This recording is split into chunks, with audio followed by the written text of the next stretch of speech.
This is our council committee meeting, January 19th, 2016. We'll get started with administration. Mr. Howard? Yes, Mayor, we're going to be reviewing the job description and wage scales, and I'm going to turn it over to Mark Fields, who will explain all this to us, please. And we're missing our city clerk, or she'd pull it up for us. Oh, yeah. She'll be back here in just a second. But, you know, we've been looking at general government and basically did an analysis, and what we came up with is what you're going to see tonight. So I think you have the memo that I sent out earlier. Was there a copy of that? Does everybody have one? Here you go. Yeah, we can go through that. So some of the changes that we're suggesting, okay, in this is looking at the Director of Administration job, the city clerk job.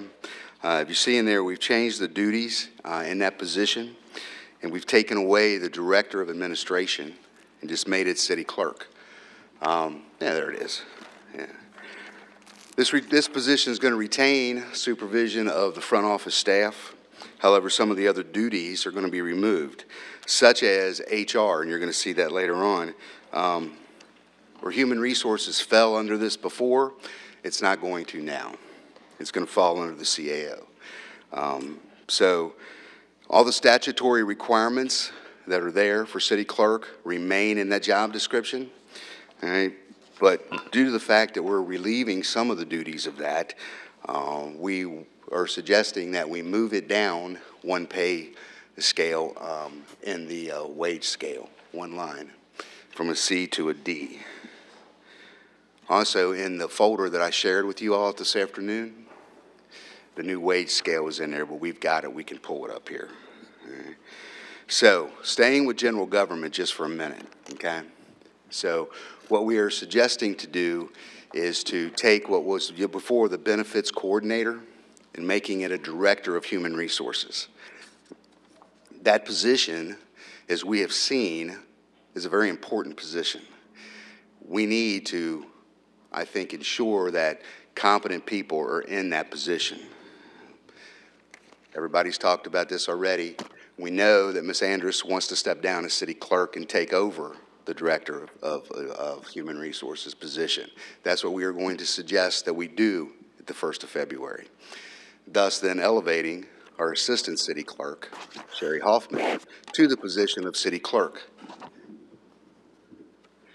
Also in that, there's going to be a change where it says the revenue generation clerk was a position we had before.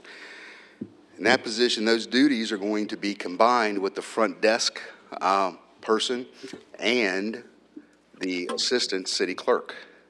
So we're going to eliminate the revenue generation clerk's position altogether, okay? And like I said, those duties and those new job descriptions, which we can go through, but I didn't want to go through all the job descriptions with you all tonight. I've shared them with you. You can look at them. If you see anything that you think that we've missed or you have any suggestions, please get those to me, because our goal should be to try to maybe adopt those in February. I think some of these changes will require ordinances, correct? Pay and classification changes, city clerk. They do, yeah.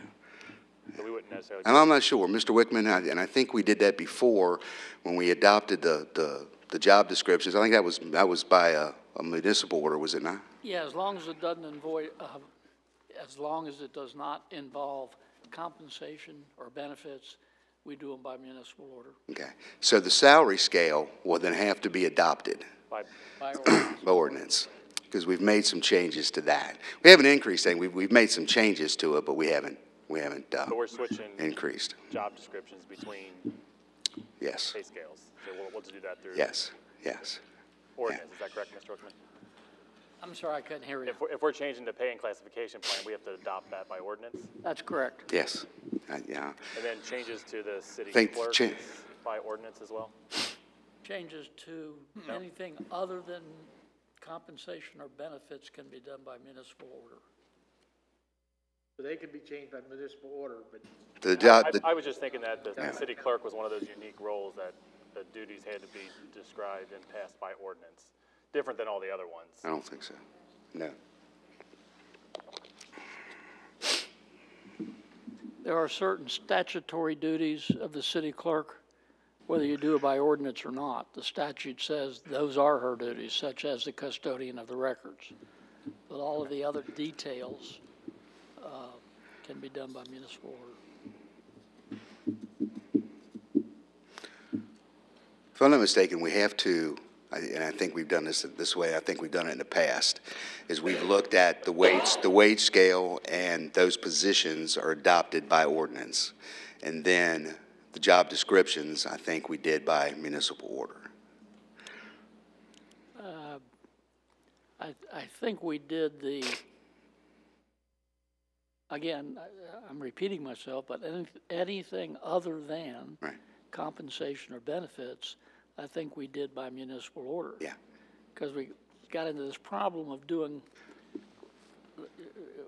I guess Erlanger might be a little bit unusual, but they changed personnel policies a lot.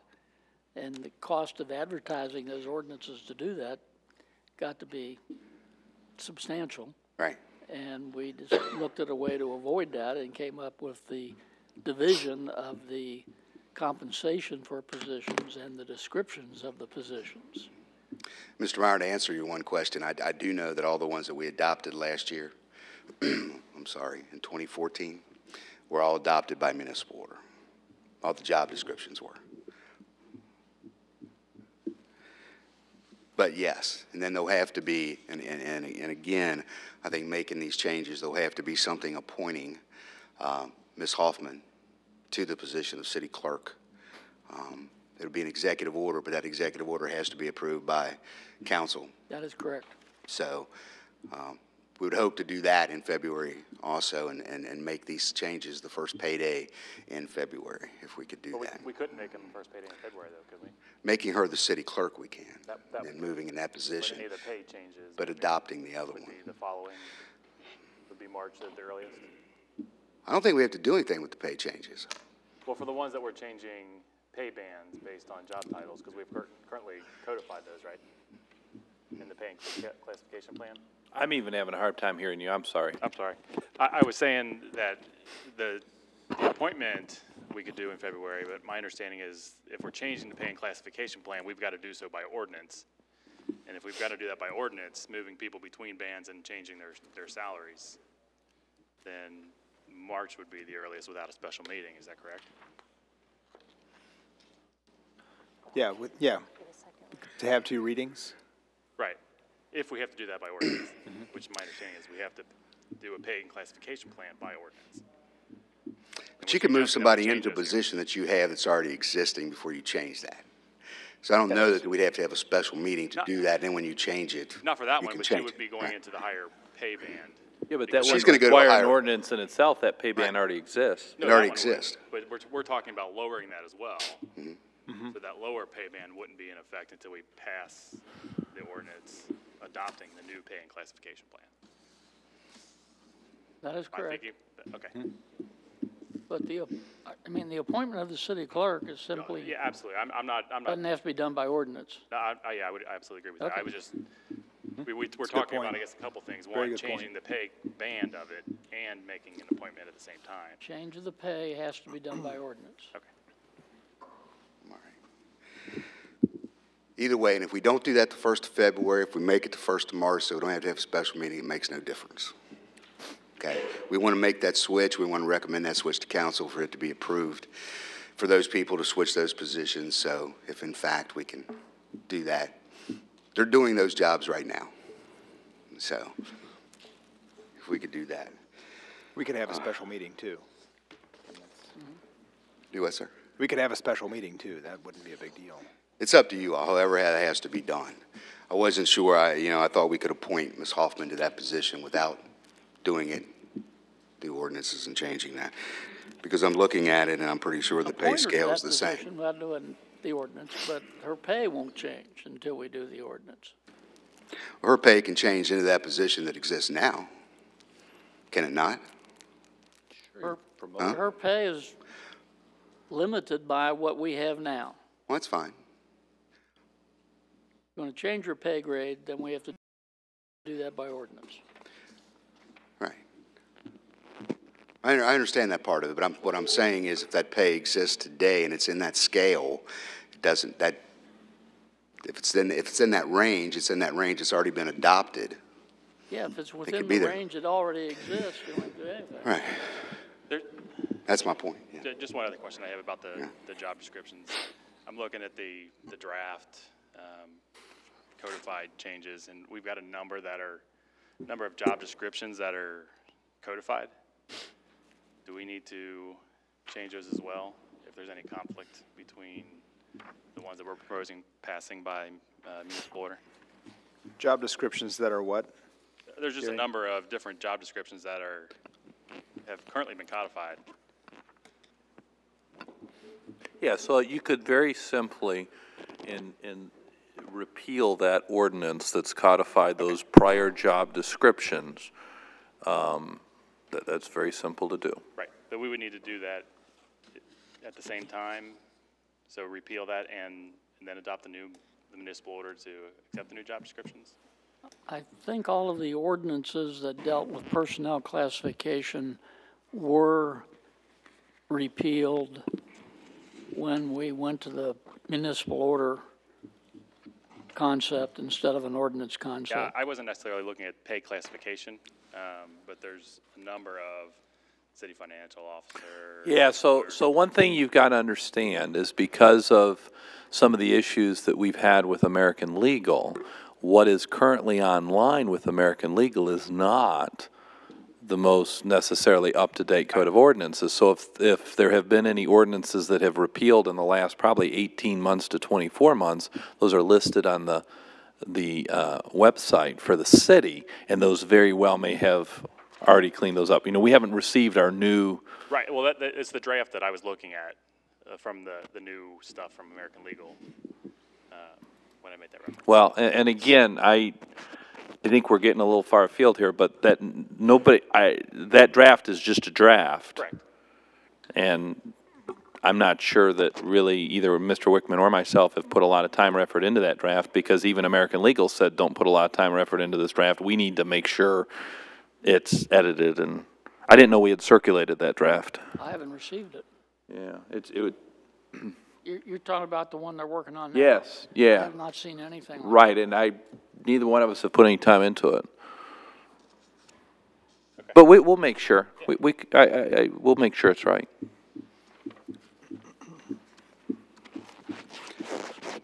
Okay, so just to recap this, all right, changes to the city clerk's position, all right, changes to the assistant city clerk's position. You have those job descriptions if you'd like to look at those and review them. Also, we would be making changes to what used to be the HR benefits coordinator, changing it to a director of human resources. So those are the three major changes in getting rid of the revenue generation clerk inside the general government department. Also, the front desk clerk has been changed and updated, so some of those duties that did lie in the assistant city clerk and the revenue generation have been moved to it. The other one on this first page, we changed this a while back to a director of technology and innovation. All right. We removed the communication part off of this. If you remember when we created this position several years ago, they were in charge also of the dispatch center, okay? We've removed those duties from that job. That is the biggest part of changes that you'll see in that is those duties with the communication center have been removed. However, that position is still responsible for all the technology that goes on in police and fire. However, the communication center, it did not have any kind of supervision or responsibilities any longer. Along with that, you'll see some changes with the PSCC manager's position. I'm not sure I listed that on here, but you will see some of those on there. We've changed it because it used to report in very, very basic. It used to report to the Director of Communications or Technology and Innovation. It now reports to the police chief. So that's the only difference in that one. The H band in our salary scale, we have eliminated it completely. Okay, so you'll see a new one. All of these positions that were in the H band, we had absolutely no personnel in them. So we met with all the department heads. They said we could get rid of those positions, with the exception of the last two, where it says evidence technician, wellness coordinator, and the administrative grants and supply. Those are two positions that exist inside the police department today. Those positions have been, or the duties in those positions have been put under police specialist. So we still have those two people. However, they're not going to be different job descriptions. It's all under a police specialist, and that will simply be an assignment inside the police department. Correct, Chief Wilson? Okay. So it gets rid of that band altogether. We changed the title and did change a couple of the duties inside. The assistant finance director, we had an assistant finance director, and Greg and I got talking, and Steve, about that. We have Shannon, who's just been hired into that position. I had a conversation with Shannon before she took that position, saying that our plans were probably to change the title of that position. Assistant finance director, basically sounds like it's it's an assistant, and they basically are an assistant, but she's more of an administrative assistant than she is the assistant director of that department. And so we've changed just a little bit of the job duties inside of there, added a couple, to be quite honest with you. So you can look at that. When you look at all the job descriptions, most of the things that are highlighted, well, all the changes have been highlighted, except for, I think, the assistant city clerk, the city clerk, because they're all new. So when you look at those are new. But everything else, when you start to look through those the changes have been highlighted. Public Works had a couple in here.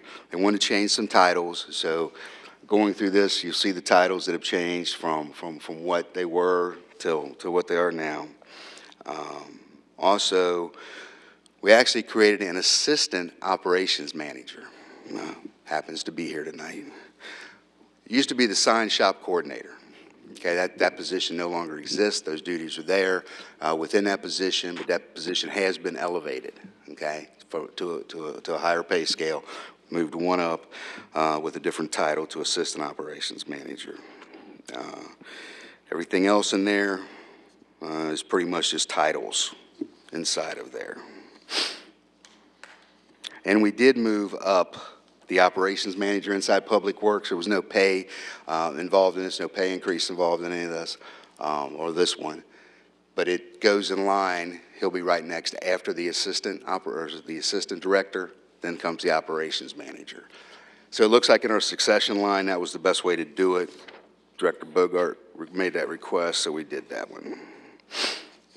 All right, the new position. This is probably, well, a lot of positions have been eliminated. If you go on down, Sherry, I think you'll see a lot. We can go through them real quickly, if you would like. We'd have no assistant director in CTI. Didn't have one. When we downsized Communications Center, we didn't have an operations manager or an administration manager. The community liaison position has been eliminated. There was nobody in a fire EMS engineer. We got rid of that position. Again, the evidence tech, the administrative grants, we combined those into the police specialist, the revenue generation clerk, benefits coordinator, firefighter 2448, the full-time community events planner, receptionist, part-time fire department receptionist, part-time paramedic, part-time EMT, and part-time firefighter. If you remember the direction that the fire department took, it's going to be for dual certified people. So in those single certifieds, we no longer needed to have those job descriptions. So that's just a recap of all those we did. Now, the mayor and I have been talking for several months about a position and what we wanted what our vision was for a community liaison position that we've talked about for a couple of years. We were looking at changing some of those duties and changing it with Ms. Hopkins leaving. This provided us an opportunity to change it and do probably more changes than if we would have had before. So the new position, pretty much the position summary here, the new job description is in that folder for you to review. But this is one that we've been working on for several months together, just looking at it and what we thought this position could do. Also, this gave us the opportunity, when we looked through the general government analysis, to put some duties over here. It was really funny and I think telling, especially with Ms. Hoffman, about her duties and how much the social media, how much of that time it took for her to keep the website up and Facebook and all the different things she was doing. That's where this position is going to come in, and I think if you look at it, it's going to be hopefully our main vehicle to communicate with our residents, our businesses, the general public, kind of be responsible for what our appearance is. You know, we always heard Becky talk about that. I think it was her passion, and she brought a lot to that. We need to continue that somehow. It's going to be something that we're lacking with her being gone, and we need somebody to continue that path of what our appearance is.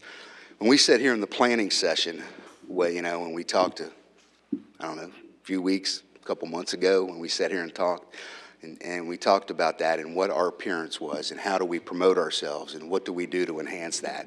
That's basically, you know, the emphasis behind this position. So, but in total, we would be still reducing staff by 1, which brings us to the last part of my memo. We will see a savings after all of this, after all the changes that we've made in the salary band, the increases that people are going to receive because they move from one level to another, we're still going to see about a $70,000 a year savings. This is how we're proposing that we use those savings. And I know we're looking at these numbers. Again, we've heard it several times from our department heads. How do we get people towards that midpoint? What do we do? And this is our opportunity without any, I think, increased cost right now for us to address that issue and reward those departments for doing the jobs that they have done. $7,000 back to the general fund is 10%. We're seeing about a $70,000. It's going to be 10% back. The other numbers came from what we looked at percentages. So if, in fact, there was 97 employees. After you take out general government, there's 97 full-time employees. About 54% of those reside in the police department, about 32% of those reside in the fire department, and just about 14% in public works. That's the way we did the money and looked at it that way. Got together with the department heads. They agreed that this would be the fairest way for us to do that, to spread it around. I'm telling you, when you look at these numbers and you're thinking, wow, they look pretty good. Well, it's really not that big of increases. When you're looking at police and fire, you're talking about 40% of that amount is going to go to pension cost that we have. And if you're looking at public works, you know, that's about 30% in that. So those numbers are going to have to include that. So, you know, if somebody was getting a $1,000 raise, that $1,000 raise in the police department is going to cost us $1,400. That $1,400 is going to come off of that $3,400. So those increases are going to be very small, but there are some people that we need to make sure that we reward and keep here. We've seen it in the fire department just recently, how many people we've lost. We're seeing it. We've heard some things from the police department, and there are people being courted by Kenton County. So I know the chief has expressed some real fear of that occurring. You know, Mr. Bogart, same thing in public works. You know, with that, and our benchmark cities up there. So this gives them a little bit to go back. So our suggestion would be to do this. The mayor and I met yesterday. We talked about this before, and I think he's in agreement with what we're trying to do here and trying to move forward, and we're still seeing that cost savings to the city as a whole. Again, all of this is in that folder. The new salary scale is in there. And again, we haven't changed that. The numbers did change a little bit because I'm going to tell you when the new one was put out, there was that 0.3 was included in all of these bands, but we just do the minimum. So we moved the minimum, and if you look at the minimum in each one, they went up by that 0.3 that we did in July. Okay, so there's a $25,000 range in the lower bands. Once you start hitting supervision, there's a $30,000 range. So that top number is just going to be $30,000 from the minimum, and then that changes we don't move them both. We had done that on one, so if you saw that one out there, that one's wrong. The right one is in here. So Mr. Fields, with those proposed reallocations, you're talking about those being small amounts, Yes, sir. and then also talking about other cities being courted. I don't know. Where should we be? Where would we like to be? That's the piece that I don't think I'm necessarily clear on. I know we talked about some old benchmarking studies from years ago. Do we have plans to refresh those or to do some additional work to understand where we should be? Well, I think next year is the year we refresh that, because I think the ordinance says every 3 years, so we'll be going back and look at that every 3 years. I think that's the fallacy in what we did, and we've talked about that as a staff. You know, we put that midpoint there as a goal, and if you look at all of that from back then, we said, you know, our goal should be that midpoint. Well, if our goal is that midpoint, what time frame should we get there? So if you're looking at somebody that has a 20-year career, basically, do we get there in 10 years? Do we get there? What is it? I think that's where we really failed when we did that and brought it up. And we've had those discussions internally about what did we do? How we always said we want to move towards that midpoint, but what was the goal? You know, should we be there in 5 years? Should we be there in 10 years? What should it be? So I think that is so. Getting away from step increases. And I don't know if, you know, that's a whole discussion that we could talk about and change this whole salary scale to something like that. And there's some sentiment internally that people want to do that. We went to the performance-based to hopefully that higher performer will get there sooner. And that, you know, that was the philosophy that we kind of adopted. But we did not adopt anything that said we want to get to that midpoint at this point in time. Yeah, I don't think I'm necessarily, I mean, but, so if we're looking at, you know, next year, I know we're getting ready to talk about the budget, and, you know, Mr. Blankenship has, you know, mentioned before, you really can't look at one piece in isolation. Right. It seems like we're just talking about salaries here, not necessarily benefits and all the other things that a city employee can expect. Well, I misunderstood your question then. Well, no, I'm just wondering where we should be in terms of salary. I mean, perhaps with the benefits that we offer, and I don't know this, I'm just, you know, asking a rhetorical question, but perhaps, you know, we're where we should be because our benefits are superior to other cities. I don't know the answer to that question, but that would be the kind of information that I would look to have, especially as we're getting ready to talk about, you know, what we need to do with the budget for, you know, 16, 17. Do we need to take this just slightly more and to put us in a position where we're good? Well, and I think that's a very good point, and we looked at that, and I think that came out of the planning session also, when we talked about benefits and about how to align. And yeah, and Ms. Pitts brought that up a lot about what that was. Missy now is going to be chairing the benefits committee and bringing that back. So do our benefits align with of course, those benchmark cities, but also align with our employees' expectations of what that's supposed to be? You know, we've had that conversation several times. You know, is it, you know, more important, you know, is the health insurance benefit more important or is salary more important? You know, it's according to who's getting it and what their perception of that is and how it is. So, you know, I think I'm going to make this statement without any facts to back it up, okay? But I would think that, you know, most governments are aligned with the benefits pretty close. They're pretty close, but we can put that in here. And that's part of the surveys that are done by KLC every year and by the Northern Kentucky Area Development District. It includes the benefits in there. So we can get that information. We've had that information in the past and looked at it, tried to make sure that our benefit package was aligned to that. We have gotten some feedback like that, you know, where our benefits packages might be better than, say, like Florence Fire. And when we try to share that, at least what I've heard back from Chief Whitaker, you know, if we try to share that with someone who's thinking about leaving, it's not as important to them. The benefits aren't as important, you know, where we might have much better benefits. You know, so maybe we do need to pay a little bit more attention to the actual salary. You know, one facet of this, too, that I think would be good to add into, you know, instead of just saying something, a blanket statement that we're going to work toward the midpoint, you know, adding in a time period is good also. But I also think it would be good if we can add another layer to this of paying attention to what's happening with the CPI or the Consumer Price Index. You know, if the Consumer Price Index tanks and we're that's not part of the, you know, the program, and we're still going to continue to give raises even though everything else is going down. You know, I think that needs to be a part of the If you look at consideration that as well. ordinance, I mean, that was what the .3 was this year, and it's based on the CPIW. Okay.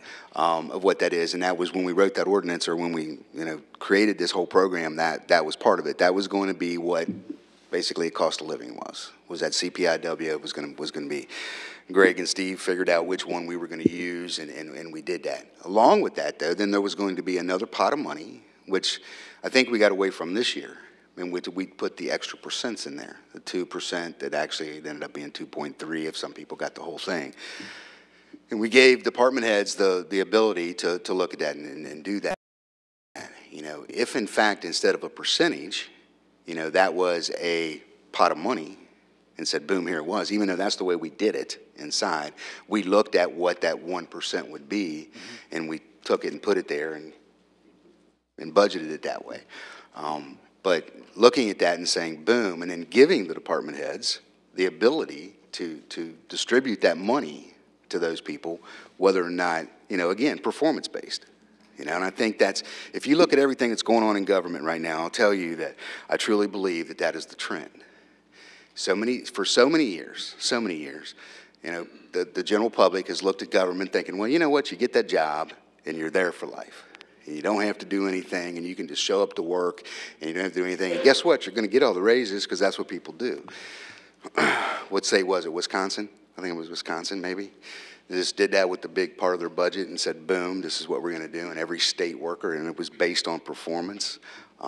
So I think we're down the right path when we're looking at that performance-based increase and how we do that. Simply because we want to reward people for doing. If you want to call it high-performing individuals, that's fine, but you want to reward that, and you want to not maybe reward the not-so-acceptable performance. So, but I think it's all a package, and we agree, and I think we've asked the Benefits Committee to do that, made up of employees to actually see, number one, if they're aligned in what they want. Because if employees come back and say, you know what, salary is more important to us, then maybe we can look at some of the other things, because we could have some cost savings there, put it over to the salary part of it. I don't know if there's a consensus with that part of it to see. We'll see what they say, but that's part of what hopefully we'll be able to come back with. Yeah.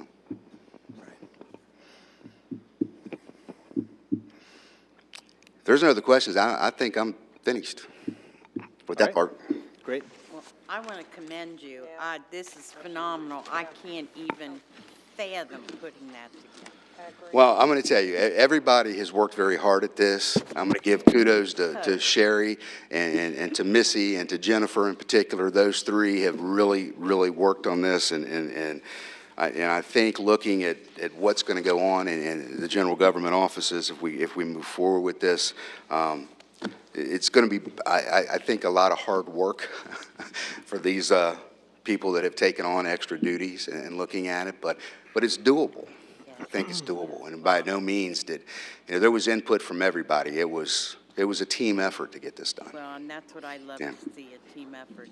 The only thing I would like to have eventually is who is in each one of these positions, because it's like, you know, I mean, Yeah, it would be I nice. don't know who everybody is. I mean, I know who Matt used to be, and I know who Dave Leonard used to be, and you know what I mean? We can do I just like that. to put a name to We can do the- that.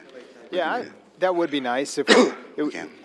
I don't know if everybody got that or not, but if we could have where the old bands were, and then Oh, what I the don't need proposed. that. I just need to I know- would like that. Well, it where should the be old there bands- in the personnel policies. It is? Yeah. Okay. Well, I don't know if it's in front of you. I I'm didn't- not saying that. Yeah, okay. But if you go into the drive, go Into to the personnel shared- policies. It's okay. in 4 points. Is it 4? He's back there writing. I'm not sure. Okay. But go into there, and, you know, under pay, and if you hit pay, Yeah. it brings up what it is right now. It's there. But that could. I can send it to you again, I- but it's there. I think I'd like to see that as well, Yeah. Patty. Well- I mean, well, what you know, if you have a what she's question, requesting you is, want to call the right person. yeah, You know. adding the names in. If we could make another document. And that would if you have look that. at part of the new duties of the front desk clerk, I believe that's part of their duties, is it not? Creating those rosters. Yeah. Oh, God. Yeah. Yeah. But it is one of those duties, that creating those rosters, because I think that's something that we haven't done. Yeah. Don't be messing with them. All right, But thank you. I can share that with everybody again. I can go get the old wage scale. I can share it out of the policies. But if you've got, and I'm sure everybody does with their Google account, if they go into our personnel policies, it's in there now. Okay. All that's there. I just need to know. I don't care what they make. Oh, well, those aren't there. The names I just the need to names know aren't there. who they are. All right. We can do that. Thank you. All right, thank you. All right, then we'll move on the agenda here to economic development and finance. Mr. Blankenship, Mrs. Pitts. Thank you. We were asked to look at what our tax rates should be, and we're not ready to say exactly what they should be yet, because it has to take place in the discussion of the budget as a whole. But we have been involved very carefully working with Greg and with Mark to come up with some numbers and kind of look at the various scenarios. Right now, the city has roughly $10.5 million in reserves in our reserve account. And we've been able to accumulate that kind of reserve because we've been pretty careful about how we spent money over the last several years, and we've been able to accumulate that kind of money. That doesn't mean, however, that we have $10.5 million we can just spend or we can just use. So what we did was we worked with Greg and with Mark, and we've gone through some numbers on various scenarios. If we change our tax structure in any way, what impact that will have. Because I know one of the suggestions was, well, lowering the insurance premium tax. Other suggestions have been lowering the property tax, the ad valorem tax. And so what we wanted to do was kind of go through these scenarios and figure out what impact those would have under our current spending, and then also look into it, also taking into account the railroad overpass, which I think we seem to have some consensus that that's something we want to do, is fix that up. Talking to the mayor, he says that's going to cost about $250,000 to get taken care of. It's unfortunate. I think Rick's working on real numbers on that, if I Okay, heard but correctly. that's kind of the ballpark number we calculated into this. We thought it was a fair estimate. Again, that's another reason why we don't want to give a firm number yet, because that may change a little bit. It may be a bit higher, unfortunately. I'd like to see it be a bit lower, but it's going to be a big number we have to deal with one way or the other. It's either that or we just continue to tolerate the appearance of that bridge, which I don't think any of us really want to do. So anyhow, we're looking at those various scenarios, trying to figure out what impact these would have. And we went through and we looked at, first, and Greg can give you the precise numbers here if you would. Looking at if we lower the property tax and lower the insurance premium tax, if we did that, basically by 2019, our undesignated reserve, keeping our 30% emergency reserve fund, but our undesignated reserve by 2019, if we did both of those things, would be in a negative number. And we don't want to do that because we have to keep some funds available. So I don't think that's very feasible unless things change greatly and we have a lot more revenue than we anticipate. Because all these figures also calculate, and Greg has done a great job putting the numbers together, the impact of the Toyota loss. So we've basically phased that out over the next several years to take that into account, because right now we don't have, that revenue has not been replaced, at least certainly not in full. And to the extent it has been replaced, that is already calculated into this. So he's just calculating into what our net loss from the Toyota relocation is. So, things may change if some big employer comes in and we have a lot more payroll tax because of it or something that could change all these numbers. But until we know exactly the impact of that, I don't think we can afford to do both. We also looked at the insurance premium tax by itself, and lowering it, the 2%, would, I think, have too much of a negative impact, at least right now, until we know, again, what impact this Toyota relocation is going to have. If we find out that we're bringing in a lot more revenue, we can probably relook at that idea, but we're not going to know that in the time frame that would need to be done to lower that for this upcoming budget. So then we're trying to figure out, well, what else can we do here? Because we would like to have the goal of lowering our tax rates. And we do think, based on the numbers that Greg has put together, we can afford to fix the railroad bridge and to still incrementally over the next 3 years, lower our ad valorem tax. And we looked in that number, and that would still preserve it would keep our 30% emergency reserve fund, and it would also keep us with a good amount in the undesignated reserve. By 2019, we'd still have about $1.4 million in the undesignated reserve above and beyond the 30%. So we think that's probably the way we want to go. But there's a lot of considerations we also have to take into account, and this is why we can't give a firm number yet. There's a lot of spending things that we're going to look at. The railroad overpass is just one. We talked about doing Erlanger Housing Development, putting some money into that so that they could help improve some real estate in the city. One of the common criticisms we've always heard in the surveys, and we hear it from homeowners as well, is the condition of the properties around them. And one thing we've talked about doing is we're trying to reinvigorate Erlanger Housing Development Corporation so that it can start working on that issue, whether it's making loans, whether it's buying up properties and rehabbing them and reselling them. We don't know, but that's certainly one thing we need to look at and we need to decide before we get to some final numbers here. Street infrastructure, right now we're putting $552,000 into the street infrastructure from the Capital Asset Fund. We may need to do more than that. From talking to Mr. Viox, we got a lot of roads in some very bad condition or needing to be replaced. And again, we need to take that into account as we do our budget, because if we don't, and we do use this, if we were to use this reserve up and we don't take care of these streets, we're going to have to do a street tax or something like that, which I don't think anybody wants to do. So I think we need to get some numbers on that a little bit more firm before we can do that. The sidewalk program we've not been adding to the sidewalks greatly. We talked about doing that some more. We've talked about new facilities. And one big expense we know that's looming out there is on dispatch. The county's going to go live is in April of 2018, I think it is. And that's going to cost the city, even if we don't be part of the county, it's going to cost us about $1.5 million to $2 million. And we got to take that into our account. If we keep putting money into the 911 fund, we're only going to have about $500,000 by the time that happens. So again, we don't want to just use these reserves up all the way, because we've got a lot of things that are coming up that we don't really have a lot of choice about whether we do, and we got to have some way to pay for them. So we think we can work on getting the tax rates down, and that's absolutely the goal here. We just need to kind of figure out some of these budgeting priorities. And once we have that done, I think we can probably get a more firm number. But I think it's probably okay to work on the ad valorem, the property taxes, and lower those over the next several years. And then if things improve better than what I expect, because these are very conservative estimates, Greg, as always, gives us real conservative numbers, which is good, because we want to budget on conservative numbers. Yeah. We don't want to budget taking into account the best case scenario, because that just doesn't happen. So he gives us good conservative numbers, but even if we take the, if things get better, maybe we can do something a little more aggressively on either fixing some of these things up or on lowering the tax rates, whichever the priority is. But either way, we got a lot to do and a lot to think about. But I think we can still probably work on lowering the tax rates. Greg, did you want to go through the numbers and explain how each of these impact? Yeah, I'd be happy to. Sherry, is that on the on the thing? You were given a packet with 5 different spreadsheets in it, and each one is. I don't have that one. You don't have that? Okay, that's all right. I'll just walk through the spreadsheet without the overhead. There's 5 sheets of numbers, and I don't want anybody to be confused about those numbers, so I want to take just a few minutes and walk through so you understand how these numbers work. If you look at the very top left-hand corner of the first sheet, you'll see beginning fund balance and unspendable reserves. Those are the numbers that we had at the end of the June 30, 15 fiscal period. That's what was in the audit report that we just got.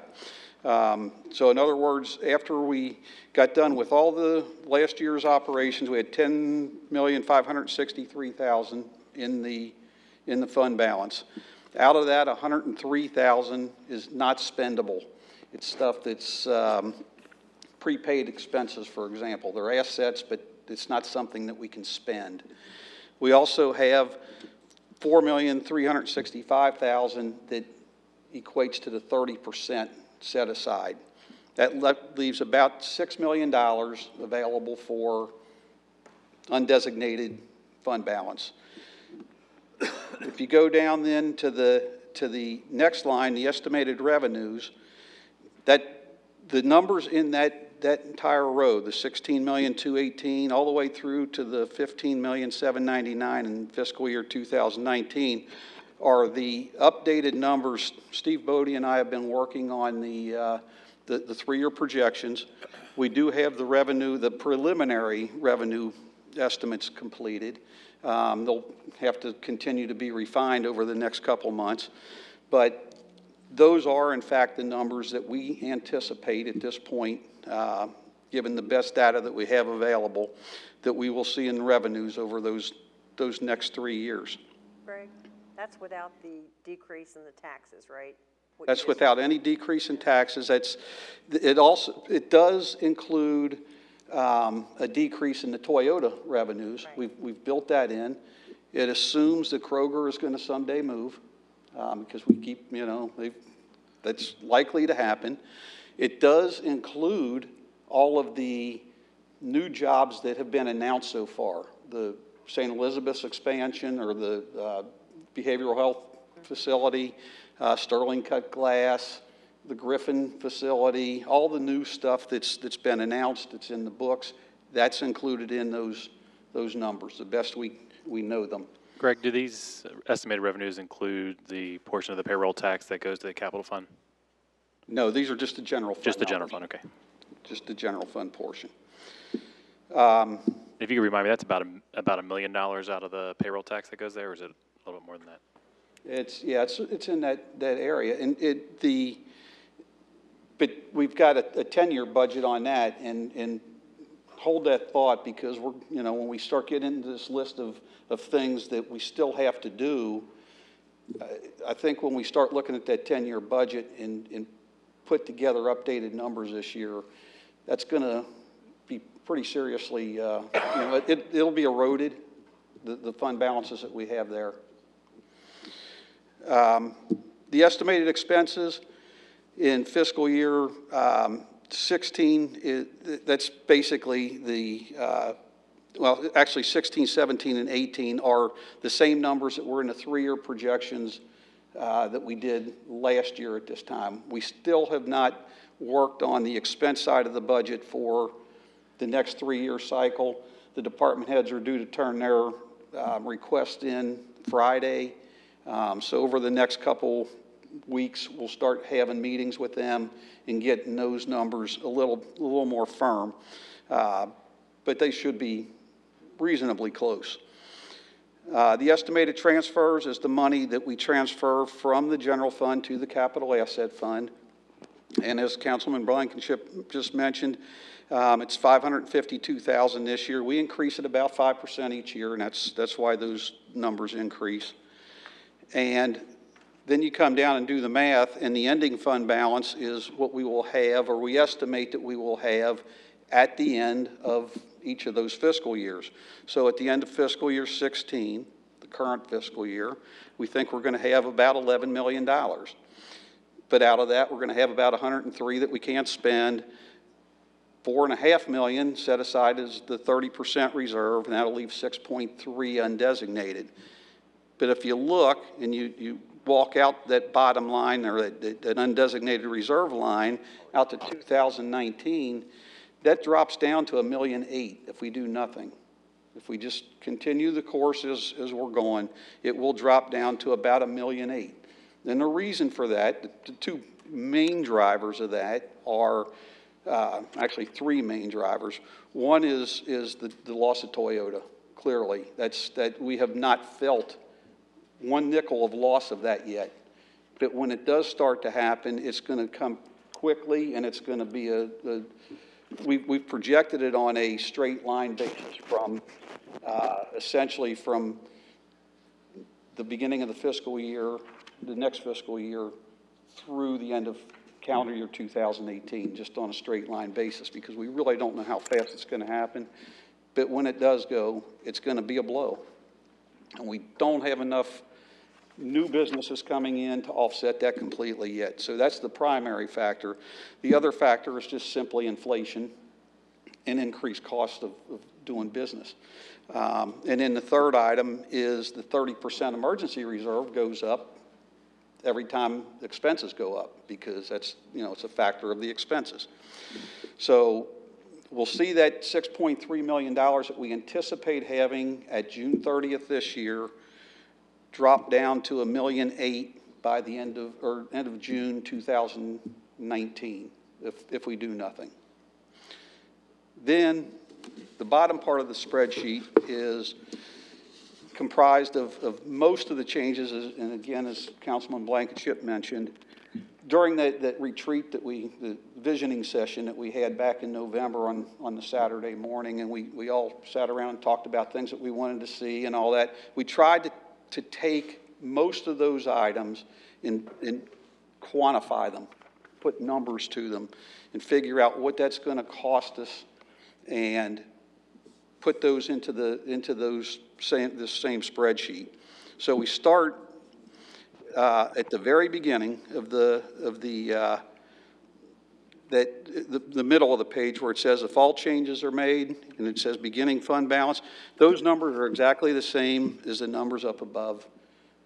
Those are the numbers that were audited at June 30, 15. So that's our starting point.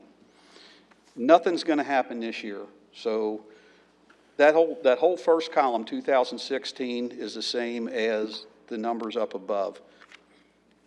However, when you get to 2017, we built in, if we reduce the insurance premiums tax from 10% to 8%, that's a pretty significant number. It's the most significant number of any of these, and it will reduce our revenues by $539,000 the first year, $544,000 the second, and $555,000 in the third year. If we reduce real estate taxes 1%, and that we're not suggesting that we reduce them 1%, we needed a number to put in there. So I just pulled a number out of the air and I said, okay, if we reduce